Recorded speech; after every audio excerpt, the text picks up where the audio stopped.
जहां industry 4.0 smart factories तथा automation पर आधारित है, वहीं अगला कदम इंडस्ट्री 5.0 होगा, जो ह्यूमन और मशीन के सहयोग से अधिक इनोवेटिव और कस्टमाइज वर्क प्लेस को बनाएगा।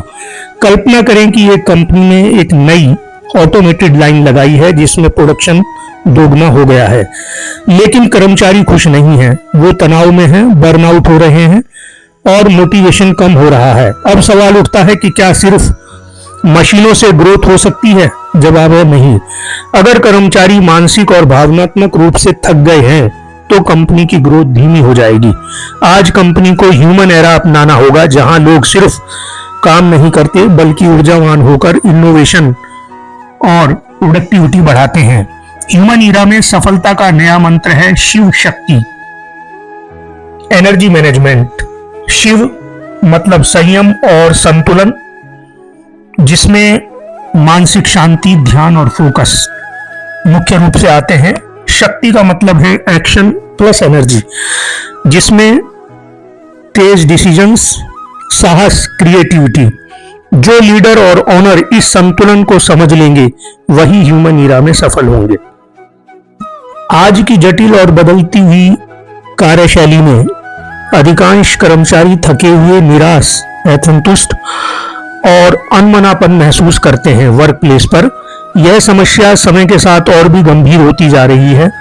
आज के दौर में कंपनियों के लिए सबसे बड़ी चुनौती यही है कि कर्मचारियों की पूरी क्षमता का उपयोग कैसे किया जाए ताकि संगठन को उनके कौशल का अधिकतम लाभ मिल सके। लेकिन असली सवाल यही है कि कर्मचारी अंदर से कैसा फील करते हैं कंपनी को लेकर। कई कंपनियां केवल यह देखती हैं कि कर्मचारियों से काम कैसे लिया जाए, लेकिन वे इस बात पर ध्यान नहीं देती कि उनकी उत्पादकता और ऊर्जा को लंबे समय तक कैसे बनाकर रखा जा सकता है। इंसान कोई मशीन नहीं है। कर्मचारियों की 4D ऊर्जा को नजरअंदाज करने की कीमत बहुत सी कंपनियां चुका रही हैं। पिछले 200 साल में जब से फैक्ट्रियों और बड़े पैमाने पर उत्पादन की शुरुआत हुई है, हमने काम को मशीनों, कंप्यूटरों, रोबोटिक्स से जोड़ा है। इन मशीनों में गति होती है, दक्षता होती है और वे ज्यादा मांग भी नहीं करती। अगर वे खराब हो जाती हैं तो उन्हें मरम्मत या बदला जा सकता है। पर इंसान कोई मशीन नहीं है, फिर भी अनजाने में हम उससे मशीनों जैसी उम्मीद करने लगते हैं। ऊर्जा का संतुलन बहुत जरूरी है। मशीन एक ही ऊर्जा के स्रोत से चलती है, लेकिन इंसान के लिए 4 तरह की ऊर्जा आवश्यक है: शारीरिक, अच्छा स्वास्थ्य और पर्याप्त आराम, भावनात्मक, सकारात्मक माहौल और प्रेरणा। नंबर 3, मानसिक, नई चीजें सीखने और रचनात्मक सोचने की आजादी। नंबर 5, आध्यात्मिक, अपने काम में अर्थ और उद्देश्य महसूस करना। जब हम केवल कर्मचारियों से काम निकालने पर ध्यान देते हैं लेकिन उनकी ऊर्जा को बनाए रखने के लिए कुछ नहीं करते तो वो जल्दी थक जाते हैं, प्रेरणा खो देते हैं और काम से दूर हो जाते हैं। लीडर्स और ओनर की असली भूमिका देखभाल करना। कामकाजी दुनिया में लीडर्स की भूमिका सिर्फ आदेश देने की नहीं होती, बल्कि अपने कर्मचारियों की देखभाल करने की होनी चाहिए। जब कोई भी लीडर अपने एम्प्लॉय की शारीरिक, मानसिक, भावनात्मक और आध्यात्मिक ऊर्जा का ध्यान रखता है तो कर्मचारी अपने काम को बेहतर, अधिक उत्साह से और अधिक वफादारी के साथ करता है।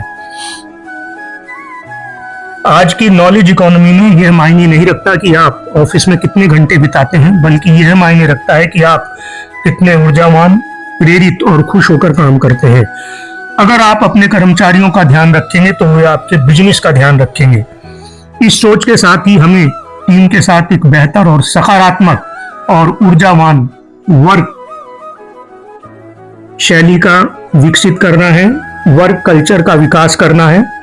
मिशन 2030 की रेस में कंपनियों को शिव का तांडव और ध्यान फार्मूला दोनों अपनाने पड़ेंगे। शिव का संयम, कर्मचारियों को बिना जज किए हुए उन्हें सुने, हफ्ते में एक बार ओपन डोर दे रखें। शक्ति का समर्पण, टीम को बताएं कि आपकी मेहनत कंपनी को ग्लोबल स्टेज पर ले जा रही है। तांडव प्लस ध्यान, पुराने काम के तरीके बदले पर टीम को नजरअंदाज ना करें। आज महाशिवरात्रि में संकल्प लें, अपने कार्यस्थल को बनाएं ऊर्जा का मंदिर। अगर आप चाहते हैं कि हमारी कंपनी की टीम दुनिया को दिखाए तो मैन मशीन शिव शक्ति को समझें। 4D ऊर्जा स्तंभों को बेहतरीन एडॉप्शन करें। शारीरिक ऊर्जा, भावनात्मक ऊर्जा, मानसिक ऊर्जा और आध्यात्मिक ऊर्जा। काम को सिर्फ पैसा नहीं बल्कि मकसद बनाएं। बताएं कि उसका योगदान कंपनी की तरक्की का एक हिस्सा है। कॉल टू एक्शन, अगर कर्मचारी का ध्यान रखेंगे तो वे आपके बिजनेस का ध्यान रखेंगे।